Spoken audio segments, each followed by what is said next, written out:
I got out of my car and when she saw me, she laughed and took out her phone and started taking pics and a video. Because I heard her say, "Look at this freak, everyone." No, you're kidding me. There's no way she actually said that to a disabled person. Yo, what is up guys? It is Bumfris, back with another episode of Entitled Parents. Today's episode is gonna be a banger, and I know you're gonna love this one. We've been getting plenty of love lately, and I want to try something out, a bit of an experiment if you will, and I want to see how it impacts the YouTube algorithm if nearly every single one of you press the like button for me today. So please do me a huge favor and like the video, then sit back, relax, and get annoyed at some entitled parents. When I was 23, my parents, mum and stepdad, were good friends with this couple who were the entitled mum and a nice dad that had 3 older kids around my brother's ages and 1 younger who was the baby. After they moved away, there was an annual friends barbecue and few birthdays and holidays were spent together. There has been some drama around the entitled mum, like one day, a super good friend stopped coming to their kids' birthday parties and the entitled mum began to insult her every time we would ask why she wasn't invited anymore, saying things like, "Oh, that slur isn't welcome anymore because she is just another slur." It happened again another time and my mum could never and still could not give us a valid reason. Em was always mama's baby and she would make drama of every flu or tantrum he would ever throw. The kid would have nightmares and cry and she would freak out and film him to show us afterwards just how scary and stressful her life was. They even once gave the kid his brother's room and furnished it from zero because he didn't sleep well in the other room and he needed some change. Now onto the story. Em is 10 at the time, his brother Q is 20, and my stepdad has kids aged 7, 12, and my brothers are 20 and 13. The two families decided to rent a cabin for 10 days around Christmas. Everyone arrives at the house and days 1 and 2 are going okay. The entitled mum complains that there is too much walking and her precious baby is tired. My mum and her boyfriend are understanding that not every kid is trained for long walks. But after a few days, we notice that everything is about Em. The entitled mum is cleaning after him and everyone has to be on his meal and sleeping schedule. She is all over him and over us because of the noises or any disturbances. As the kids start to eat snacks outside of the mealtime, my parents ask them all to put dishes in the washer after it, as we are all used to. Everyone agrees, but Em never does it. The kids remind him gently and it works for a time, but every time the entitled mum is around, she starts yelling at the kid whom dare criticized her baby and do it herself. At that stage, the house became tense and my parents felt the entitled mum was getting weird about it. The entitled mum starts to lock herself in the bedroom and be even more controlling of Em and berate everyone who dare say anything negative to the kid, even if it's the 7-year-old who asked him for his toy back. When finally, the entitled mum lost her mind on day 3 before dinner. My older brother, who was 20 at the time, says, "Kiddos, who's the dummy who still forgot his bowl full of milk in the sink?" And my mum says, "It's okay, P, but kids, please think about it and do it as you do at home." The entitled mum then chimes in and says, "How dare you speak about my baby like that? He is my kid and he doesn't have to do anything. I'm doing it for him." My mum just says, "It's okay, we're trying to teach them to clean up after themselves." The entitled mum then screams, "No, I don't know what you're trying to do, but my baby isn't doing any of it. Your kids aren't your slaves. I'm treating mine good." The nice dad just says, "Okay honey, maybe we'll figure things out later and you should calm down." The entitled mum, still screaming, says, "No, they are trying to force my baby to clean for everyone. He doesn't have to do anything. He is my baby." The entitled mum's 20-year-old son tries to calm her down too, when the entitled mum freaks out saying, "You know what? I hate you and I never wanted you to be here. I want you to leave." She locked herself in her room, and as her husband tried to make her calm down, she yelled, "I'm taking my baby home and I'm asking for a divorce." She then left alone with the kid and then came back and forced her other kids and husband to leave too, saying a few times to my parents how they were terrible parents and so on. That's the last time we saw her, and I know from the kids that 5 years later, she is still very much with her husband and her mental state isn't great, but mostly she is telling anyone she can that Em is doing terrible at school, while apparently the kid is actually doing fine according to his brothers, and that life as a mother is so stressful and terrible for her. You know, as a general rule, I don't like to judge parents on the decisions that they make when it comes to their parenting. But when it comes to something as simple as basic life skills like doing the dishes and just doing basic things for yourself, I think it's completely reasonable when another parent asks your kid to put their own dishes away. They're not asking for a lot, and while you might think your child is this precious little princess, to everyone else they're just another person with responsibilities like everyone else. Some entitled parents need to learn that if they wrap their kids in cotton wool for their entire lives, they're never going to experience anything, and they'll never have the confidence to go out and do things on their own when they get older. This happened not long after I turned 15, and my mum had tried to send me to military school behind my father's back. We didn't know this yet, but during this time, my mother was having an affair with an old high school ex-boyfriend of hers that she'd somehow reconnected with. She'd claimed she was going out to drink with friends, but she didn't really have any friends, save for a few co-workers that she occasionally went out with. But they didn't really like her at all that much. My dad and I figured maybe she'd finally made some real friends because she actually got a bit nicer and was leaving me alone more. Whenever my mum went out drinking with her co-workers, she always took a cab to head out and then came back in one later so she wouldn't drink and drive. The cab service even knew her by name since she called every week. None of her co-workers really tolerated her enough to be her designated driver, so no one really got suspicious when she was using this routine more frequently to go meet her lover. One night, however, my mum came home absolutely wasted and hobbled her way up to my room. I awoke to her pounding on my locked door at like 4 AM. It honestly sounded like she was punching and kicking it. I opened the door to see her standing there looking disheveled, swaying back and forth and slurring her words. She called me a bad child for not doing what she said anymore, and that she wishes that she'd only had girls. I was understandably freaked out and told her to go away. It was about that time that my dad showed up and this happened. The following is again paraphrased as this happened a long time ago. My dad said, "What the hell is going on here in the middle of the night?"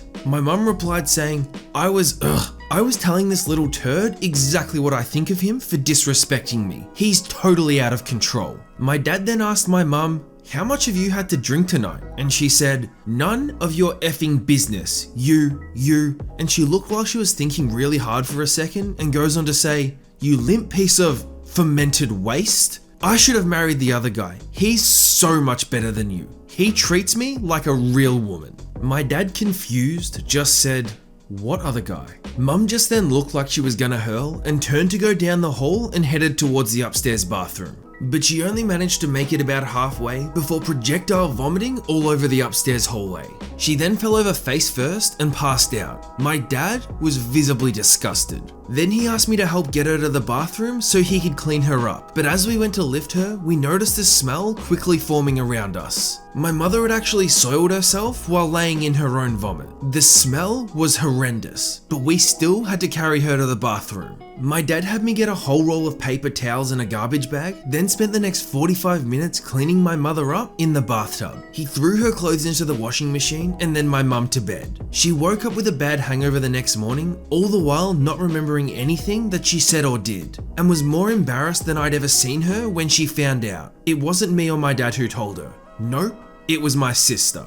We were gonna try and spare her the finer details on what happened, but my sister blabbed the whole thing in front of her while she was nursing a coffee at the kitchen table. My dad took some time off work to call in a carpet service the same day. He had the hallway carpet ripped up and had the floor steam cleaned before new carpet was put down. My mother hid in her room the entire time because she didn't want to be seen, and she stayed clear of me a while, but soon fell back into her usual habits. My dad got suspicious after my mum mentioned the other guy and got the call logs from the phone company for both the house phone and my mum's cell phone. And what he found was enough for him to call a private investigator. My mum was outed as a cheater soon after because she really didn't cover her tracks well at all. And that's when my dad finally said that he wanted a divorce. I wasn't there to see the argument when he called her out, but I was told that it was next level. She went crazy and threw stuff all over the kitchen. Broken dishes were everywhere. And yet, guess who got to clean that up?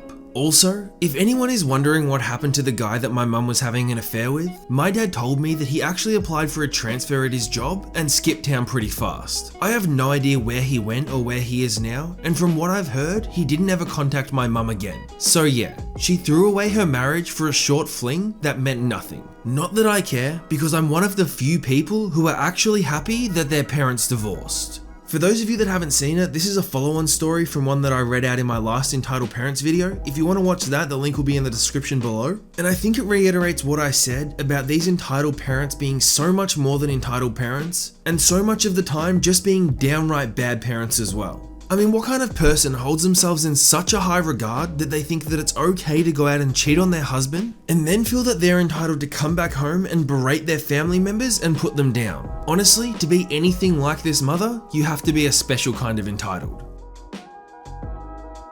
I went to put gas in my car, and I have trouble reaching the card slots and keypads on the gas pumps that have it on top because of my disability. I always use the ones with the lower card slots and a keypad that is accessible for people with disabilities. I understand that anyone can use it, just like anyone can use the handicap bathroom, and it's not solely for people with disabilities. But anyway, I pulled into the gas station and drive up to the pump. Barely any cars are there at the moment, and there are 3 other pumps on that side of the station that are free. There were 2 people filling up their car at the pump on the other side of the gas station, and the entitled mum pulls up right behind me and starts blaring her horn. I got confused for a moment, not sure why she's blaring her horn, and she gets out, walks up to my window and taps on it. I wind it down a bit and she starts yelling at me that she needs that pump. I told her that I need that pump because it's lower and I cannot use the regular gas pumps, and there are others, including the one on the other side, that are free. She gets mad and said that her kid cannot reach those and needs to use the one with the lower keypad.